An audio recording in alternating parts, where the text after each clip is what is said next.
రాజకీయాల్లో మిమ్మల్ని సార్ ఒకసారి విమర్శలు చాలా తారస్థాయిలో ఉంటాయి, హద్దుని మీరి ఉంటాయి.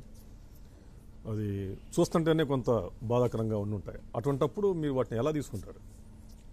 అంటే నేను కూడా ఒక మనిషే, నాకు కూడా పౌరుషం ఉంటుంది, రోషం ఉంటుంది, బాధ ఉంటుంది, ఆవేదన ఉంటుంది, తపన ఉంటాయి. అట్ ది సేమ్ టైం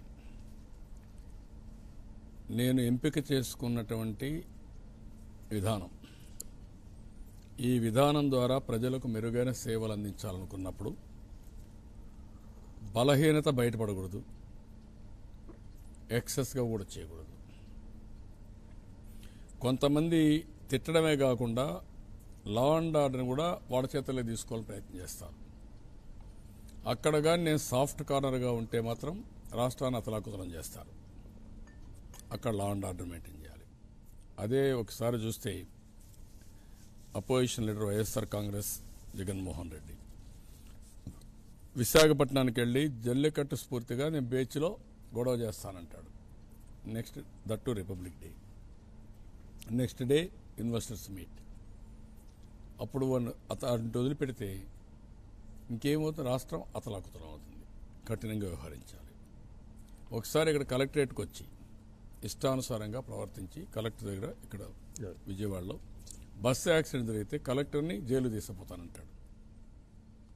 అంటే వాళ్ళ డ్యూటీ వాళ్ళు చేస్తూ ఉంటే డ్యూటీని అబ్స్ట్రక్ట్ చేయడమే కాకుండా వీళ్ళ ప్రవర్తనతో రౌడీజం చేయాలనుకుంటారు. సాక్షాత్ ఒక ముఖ్యమంత్రిని,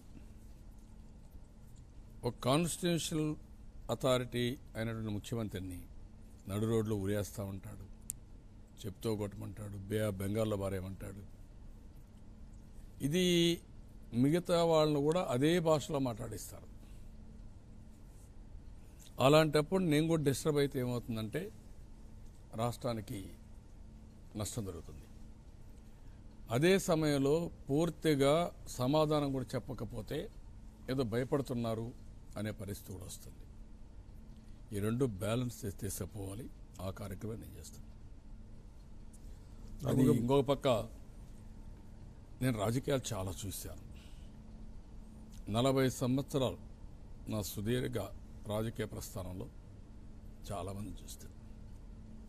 కానీ హోందాతనం ఉండేది. ఇప్పుడు వచ్చిన రాజకీయాల్లో మీరు చూస్తే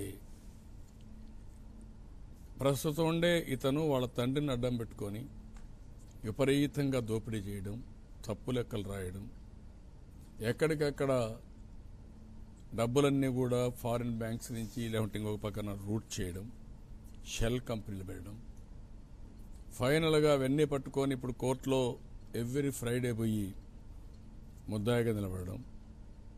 అదే సమయంలో దేశ ప్రతిష్ట కూడా దిగజార్చే విధంగా మారిషియస్ గవర్నమెంటు మన సెంట్రల్ గవర్నమెంట్ నోటీస్ ఇవ్వడం. అంతేకాకుండా ఇప్పుడు బాక్సైడ్ దీని విషయంలో రసల్ ఖైమా నోటీసులు ఇవ్వడం. అదే మరి ఇక్కడికి వచ్చే కొద్దికి మన ఇక్కడ ఒక లేపాషి కానీ ఇక్కడటువంటి వ్యాన్పిక్ కానీ ఇవన్నీ కూడా చాలా గందరగోళంగా తయారు కావడం. ఇన్ని తయారైనా మళ్ళా కావాలని మాట్లాడుతూ ఉంటే కూడా అక్కడక్కడ అతనికి కూడా ఒక 10 మంది 5 మంది వచ్చే పరిస్థితికి వస్తున్నారు. This is where I'm saying ప్రజల్లో కూడా విలువలకు ప్రాధాన్యత ఇవ్వాలి.